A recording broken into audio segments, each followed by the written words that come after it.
ప్రజలను మరోసారి మోసం చేసేందుకు గొడ్డలి పార్టీ సమావేశాలు ఏర్పాటు చేస్తోందని, అప్రమత్తంగా ఉండాలని ప్రజలకు జిల్లా ఇన్ఛార్జ్ మంత్రి నాదెండ్ల మనోహర్ సూచించారు.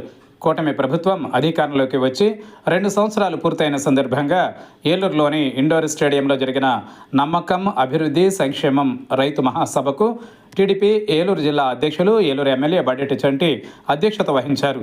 ఈ సభకు ముఖ్య అతిథిగా పాల్గొన్న మంత్రి నాదెండ్ల మనోహర్ మాట్లాడుతూ, జగన్ ప్రభుత్వంలో రైతులు తీవ్రంగా మోసపోయారని, రైతుల నుంచి సేకరించిన ధాన్యానికి నెలలో గడిచినా డబ్బులు ఇవ్వలేదని అన్నారు. కూటమి ప్రభుత్వంలో ధాన్యం సేకరించిన మొదటి రోజే రైతుల ఖాతాలో డబ్బు జమ చేయడం జరిగిందని అన్నారు. రోడ్లపై గుంతలు కూడా పూడ్చలేని పార్టీ మనల్ని విమర్శించడం విడ్డూరంగా ఉందన్నారు. మంత్రి కొలుసు పార్థసారథి మాట్లాడుతూ, అన్నదాతకు ఎంత కష్టం వచ్చినా నాగలి మాత్రం వదలడని చెప్పారు. వైఎస్ఆర్ కాంగ్రెస్ పార్టీ గొడ్డలి పార్టీగా ముద్రపడిందని అన్నారు. జగన్ ప్రభుత్వంలో రైతుకు, వ్యవసాయానికి మేలు జరిగే ఒక్క కార్యక్రమం కూడా చేయలేదన్నారు. రైతును నట్టేట ముంచిందని ఆరోపించారు. చింతలపూడి ప్రాజెక్టును జగన్ ప్రభుత్వం నిర్లక్ష్యం చేసి జిల్లాపై గొడ్డలి వేటు వేసిందని అన్నారు. తెలుగుదేశం ప్రభుత్వ హయాంలో పోలవరం ప్రాజెక్టు 72% వరకు పూర్తయితే జగన్ అధికారంలోకి వచ్చిన తరువాత పూర్తిగా నిర్లక్ష్యం చేశారన్నారు. ప్రభుత్వం చేస్తున్న అభివృద్ధి, సంక్షేమ కార్యక్రమాలను ప్రజలకు వివరించాలని కూటమి శ్రేణులకు ఆయన సూచించారు. కూటమి ప్రభుత్వం వచ్చిన 2 ఏళ్లలో జరిగిన ప్రగతి నివేదికను జిల్లా కలెక్టర్ వెట్రి సెల్వి వివరించారు. ఈ కార్యక్రమంలో ఎంపీ పుట్ట మహేష్, ఎమ్మెల్యేలు చింతమనేని ప్రభాకర్, పి ధర్మరాజు, మేయర్ షేక్ నూర్జహాన్, మాజీ MLA Ganni Veeranjaneyulu, joint collector Abhishek Gowda, TDP, Janasena, BJP నాయకులు, కార్యకర్తలు పాల్గొన్నారు.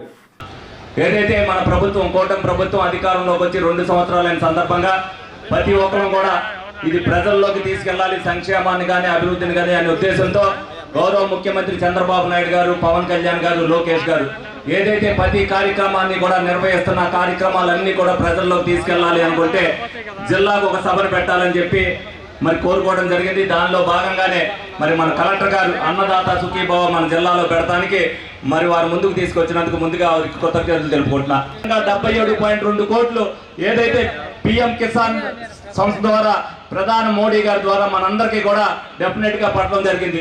ఈ సందర్భంగా బీజేపీ నాయకులందరికీ కూడా ఏదైతే ప్రతి విషయంలో కూడా సహకరిస్తున్న మోదీ గారికి కానీ, అలా జిల్లా నాయకులకు కానీ అందరికీ కూడా ప్రత్యేక ధన్యవాదాలు తెలుపుకోవడం జరుగుతుంది.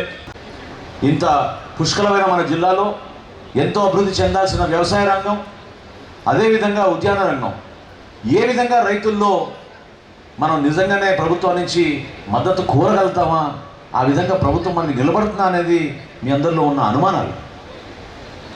ఆ మార్పు మేము తీసుకొచ్చాం, ఈ 2 సంవత్సరాల్లో చూపించాం. ఇంకా చేయాల్సిన చాలా ఉంది. నేను కొన్ని అంశాలను మాట్లాడతాను, ఎందుకంటే సహచరులందరూ కూడా మీకు చాలా విపులంగా వివరించారు. అసలు ప్రభుత్వంలో వచ్చిన తర్వాత మొట్టమొదటి కార్యక్రమం, ఆ శాఖకి నేను మంత్రి అయిన తర్వాత నేను చూసింది ఏంటంటే, రైతుల దగ్గర ధాన్యం కొనుగోలు చేసి మోసం చేసి ఎగ్గొట్టి 1674 కోట్ల రూపాయలు బకాయిలు వదిలేసి జగన్మోహన్ రెడ్డి గారి ప్రభుత్వం వెళ్ళిపోయింది ఆ రోజున. అందులో మీరు ఆశ్చర్యపోతారు, 434 కోట్ల రూపాయలు మన ఏలూరు జిల్లాకు సంబంధించిన రైతాంగంపై, 1674 కోట్ల రూపాయలు మన కూటమి ప్రభుత్వం రాగానే చంద్రబాబు నాయుడు గారు అన్ని ఆర్థిక ఇబ్బందుల్లో కూడా మనం దీనికి ప్రాధాన్యత ఇద్దాం, ఏదో విధంగా మనం డబ్బు తీసుకొచ్చి రైతాంగానికి అప్పచెప్తామంటే నెల రోజుల్లోనే ఒక అద్భుతమైన కార్యక్రమం మొట్టమొదటి మన రాష్ట్రంలో ఏర్పాటు చేసి, మన ఏలూరు నగరంలో ఏర్పాటు చేసి రైతాంగానికి వాళ్ళ ఖాతాల్లోకి మనం ఆ రోజు డబ్బులు జమ చేసాం. ఆ రోజు నుంచి ఈ రోజు వరకు రైతే మనకి ప్రాధాన్యత. రైతు వల్లనే మనం నడవగలుగుతాం, రైతు వల్లనే మనం జీవించగలుగుతాం. అభివృద్ధి అనేది ఖచ్చితంగా కేవలం పరిశ్రమలకే పరిమితం కాదు, వ్యవసాయ రంగంలో కూడా అభివృద్ధి జరుగుతుంది అనేది మనం చేసి చూపించగలుగుతున్నాం మన జిల్లాలో. చాలా ఉక్కపోస్తూ ఉంది, కూర్చుంటాం కూడా ఇబ్బందిగా ఉన్నా కూడా సంతోషంగా కూర్చున్నారు. కారణం ఏంటంటే, ఇంతకంటే ఎక్కువ ఉక్కపోతని 5 సంవత్సరాల్లో మన రాష్ట్ర ప్రజలందరూ కూడా చవి చూశారు. ఎప్పుడు పోయిద్దా అని చెప్పేసి ఎదురు చూసి ఆ ఉక్కపోత ముందు ఈ ఉక్కపోత పెద్ద లెక్కలోకి రావట్లేదని చెప్పేసి నేను భావిస్తూ ఉన్నాను. ఈరోజు అన్నదాత సుఖీభవకి సంబంధించిన ప్రోగ్రామ్ని మన కూటమి ప్రభుత్వం 2 సంవత్సరాలు పూర్తి చేసుకున్న సందర్భంగా ఒక్కొక్క జిల్లాల్లో ఒక్కొక్క పథకానికి సంబంధించి ఒక్కొక్క సబ్జెక్టుకి సంబంధించి ఈ విజయోత్సవ సభల్ని నిర్వహిస్తూ ఉన్నాం. మరి అన్నపూర్ణ లాంటి గోదావరి జిల్లాలో ఒకటి అయిన వెస్ట్ గోదావరి జిల్లా, ఏలూరు జిల్లా అన్నదాతలకి ముఖ్యం కాబట్టి ఈ సబ్జెక్ట్ని మరి మనోహర్ గారు అందరు శాసనసభ్యులు కోరిన మీద ఈ జిల్లాకి ఇచ్చారు. అన్నదాత అంటే అన్నాన్ని, భోజనాన్ని దానంగా ఇచ్చేవాడు. మనం చాలాసార్లు విన్నాం మహాభారతంలో కర్ణుడు కానీ ఎవరైనా సరే, ఏ దాత కూడా దానం చేసేటప్పుడు తనకు వచ్చే లాభ నష్టాల గురించి ఆలోచన చేయడు. మనసులో నుంచి వచ్చిన గొప్ప గుణంతో దానం చేస్తాడు. అదే ఈ అన్నదాతకున్న గొప్ప గుణం అని చెప్పేసి మనం చేస్తామని నేను అందరం కూడా మాట్లాడుతూ ఉంటాం.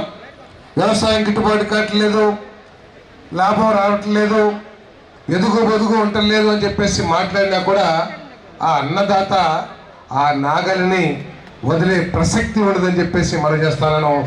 ఏ రోజైతే అన్నదాతకి కోపం వచ్చి నేను పండించున్న పంటని నా కుటుంబానికి సరిపోతుందని చెప్పేసి ఆలోచన చేశాను, ఈ ప్రపంచం అంతా కూడా అతలాకుతలం అయిపోతుందని చెప్పేసి మనం చేస్తామని నేను.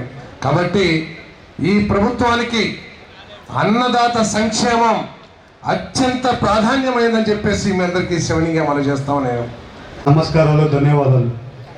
ఇవాళ మనము 2 సంవత్సరాలు కంప్లీట్ చేసుకుంది సక్సెస్ఫుల్గా. ఇవాళ పైన 5 ఏళ్లలో ఏమేమి ప్రాబ్లమ్స్ ఉన్నాయో ప్రతి ఒక్క ప్రాబ్లం అన్నీ కూడా క్లియర్ చేసుకుంటాం. ఒక్కొక్క అడుగుగా ఈ 2 ఏళ్ళు సక్సెస్లో ఇవాళ ఇక్కడ అందరం కూడా ఒక మీటింగ్ పెట్టుకుంది. ప్రజలందరినీ కూడా ఒక గవర్నమెంట్ ఏం పని చేస్తుంది, గవర్నమెంట్ ఎన్ని కార్యక్రమాలు చేస్తున్నాం, ఇవన్నీ చెప్పడానికి ఇవాళ ఈ మీటింగ్ అరేంజ్ చేసుకున్నాం. ఇవాళ మన రాష్ట్రం బాగుండాలంటే ఒక గవర్నమెంట్ కంటిన్యూస్గా, ఒకటే గవర్నమెంట్ కంటిన్యూస్గా ఉండాల్సిన అవసరం ఎంతైనా ఉంది.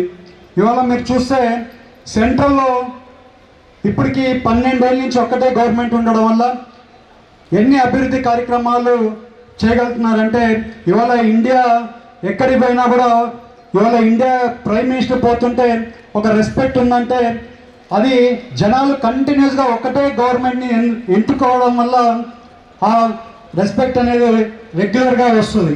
ఇవాళ మీరు చూస్తే మన రాష్ట్రం కూడా ఒకటే గవర్నమెంట్ కంటిన్యూ అవ్వాల్సిన అవసరం ఎంతైనా ఉంది. ఇవాళ మీరు గుజరాత్ రాష్ట్రం చూడండి, ఒకటే గవర్నమెంట్ ఎప్పుడో నుంచి ఒకటే గవర్నమెంట్ ఉండడం వల్ల గుజరాత్ రాష్ట్రం ఎంతో అభివృద్ధి చెందుతుంది. కంటిన్యూస్గా 3 నెలలకు ఒకసారి ఒక దేశానికి వెళ్ళి ఇండస్ట్రీస్ తీసుకొని వచ్చే కార్యక్రమం లోకేష్ గారు కంటిన్యూస్గా చేస్తున్నారు. అలాగే మీరు చంద్రబాబు నాయుడు గారు చూస్తే ఆయన కూడా 3 నెలలకు ఒకసారి ఒక దేశానికి వెళ్ళి ఇండస్ట్రీస్ గురించి వర్కౌట్ చేస్తున్నారు. ఇవాళ మేము ఇక్కడ మాట్లాడుతున్నప్పుడు కూడా ఆయన సింగపూర్లో ఉన్నారు. ఇవాళ ఇంత కష్టపడే సీఎం ఆయనకి ఈ వయసు 76 ఏళ్ళ వయసు, ఆ వయసులో కూడా ఇంతగానో కష్టపడుతున్నారంటే మన రాష్ట్రం బాగుండాలి, మన ప్రజలు బాగుండాలి అనేది ఆయన ఆకాంక్షతో అంతా కూడా కష్టపడుతున్నారు. ఇవాళ మనము పైన గవర్నమెంట్ నుంచి ఈ గవర్నమెంట్కి మీరు వ్యత్యాసం చూస్తే చాలా వరకు ఈ గవర్నమెంట్ అన్నీ కూడా ప్రజలకి చేయడానికి ముందుకెళ్తుంది, ప్రతి ఒక్క పని కూడా చేయడానికి ముందుకెళ్తుంది. ఇవాళ మీరు చూస్తే చంద్రబాబు నాయుడు గారు ఈ వయసులో కూడా ఎందుకు కష్టపడుతున్నారంటే మన రాష్ట్రం బాగుండాలి, రాష్ట్రం వెనకలికి వెళ్తే మళ్ళీ ముందుకు తీసుకొని వెళ్ళడం చాలా కష్టం అని చాలా హార్డ్ చేస్తున్నారు. అదే రకంగా ఎమ్మెల్యేలు అయినా కానీ, మినిస్టర్లు అయినా కానీ అందరూ ప్రతి ఒక్కరు కష్టపడుతున్నారు. ఇవాళ పవన్ కళ్యాణ్ గారు కానీ చూస్తే ఇవాళ ఎక్కడ చూసినా కూడా మీరు పవన్ కళ్యాణ్ గారు అభివృద్ధి కార్యక్రమాలు పల్లెలలో విపరీతంగా కనబడుతుంది. మ్యాజిక్ డ్రైన్స్ అని, ఫారెస్ట్లలో చాలా వరకు ఇదైనా కానివ్వండి.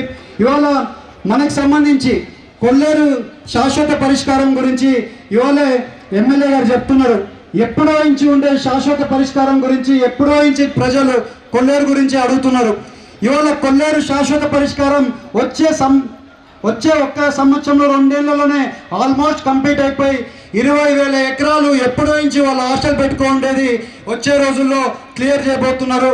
సిఎస్సి గారు కూడా మొన్న కూడా ఒక నివేదిక ఇచ్చారు. ఇవాళ కలెక్టర్ గారు అందరు కూడా పనిచేస్తున్నారు. 20,000 ఎకరాలు అందరు ఎమ్మెల్యేలైనా కానివ్వండి, అలాగే ఎంఆర్ఓలకైనా కానివ్వండి, అందరికి ఇన్ఫర్మేషన్ ఇచ్చాము.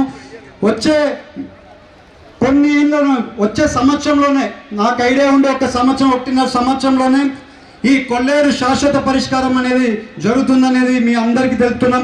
ఇవాళ తల్లికి వందనం 309 కోట్లు 2.5 లక్షల పిల్లలకి ఇచ్చాను. శ్రీ శక్తి 1.81 crore ప్యాసింజర్స్ ఇప్పుడు దాకా లాస్ట్ 2 yearsలో ఫ్రీ ట్రావెల్ ఫెసిలిటీ వాడుతున్నారు. దివ్యాంగ్ శక్తి 75 ప్యాసింజర్స్ వాడుకొని ఉన్నారు. దీపంతో 18 లక్షల సిలిండర్స్ 124 కోట్ల సబ్సిడీ సపోర్ట్ ఇచ్చి ఉన్నాము. అన్న క్యాంటీన్స్ ఇప్పుడు దాకా 1,27,000 మంది అన్న క్యాంటీన్స్లో మీల్స్ తీసుకొని ఉన్నారు. అన్నదాత సుఖీభవ 225 కోట్లు 1,60,968 మంది ఫార్మర్స్కి ఇవ్వడం జరిగినాయి. పెన్షన్ 2,67,000 మెంబర్స్కి 3 కోట్లు 3,633 అమౌంట్లు మనం 55 మంది బెనిఫిషరీస్కి 15 కోట్లు డిస్ట్రిబ్యూట్ చేయడం జరిగినాయి. P4 కార్యక్రమంలో 15,000 మందిని బంగారు కుటుంబంగా 4,800 మార్గదర్శిస్ అడాప్ట్ చేసుకోవడం జరిగింది. 12,247 హౌస్ లాస్ట్ 75 yearsలో ఎక్కడికి లేని విధంగా ట్రైబల్ హ్యాబిటేషన్ 3 మోదల్ల బందారుగూడెం చీపురుగూడెంలో 108 ఫ్యామిలీస్కి solar powered electricity since independence లేని వాళ్ళకి అందించడం జరిగినాయి. 10 హౌస్లు మన జిల్లాకు అలాట్ చేయడం జరిగినాయి. ప్యాడీ ప్రొక్యూర్మెంట్ జిల్లా 24 అవర్స్లో వాళ్ళ ఖాతాలో చైర్మన్ హౌసింగ్ మినిస్టర్ ఎంపీ గారు టైం టు టైం మాకు ఇచ్చిన ఆదేశం వరకు 40,50 పిల్లలకి ఇవ్వడం జరిగినాయి. 427 కిలోమీటర్ రోడ్స్ కాకుండా జనరల్ వాళ్ళు కూడా కంగ్రాట్స్ చేస్తూ ఇచ్చేసిన రైతు సోదరులకు, మీడియా మిత్రులకు, పోలీసు వారికి, కలెక్టర్ గారికి అందరికీ కూడా కుటుంబ సభ్యులందరికీ కూడా నా హృదయపూర్వక నమస్కారాలు.